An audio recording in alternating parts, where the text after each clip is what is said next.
कारण आमच्या सर्वसामान्य गोरगरीब जनतेच्या स्वाभिमानी जनतेच्या कष्टाचा विजय हा प्रभाग क्रमांक 4 मधल्या माझ्या चारही पॅनेलच्या उमेदवारांना माझ्यासह प्रचंड हजारो मतांनी मताधिक्याने विजयी केले।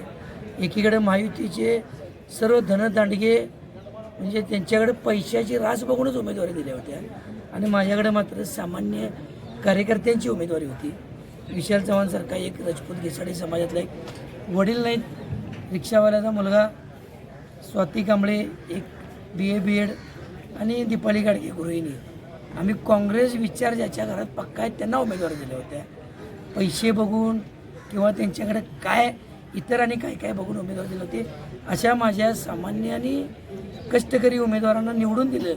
खरंच या जनतेचं ऋण कसं फेडावं, आमच्या कातड्याचं चमड्याचं चप्पल जरी करून त्यांच्या पायात घातलं तरी आयुष्यभर ऋण फेडणार नाही, असे ऋण आहेत आपल्याला। अनेक ठिकाणी आपण पाहत आहात मावळा न्यूज 24, सर्वसामान्यांचा बुलंद आवाज।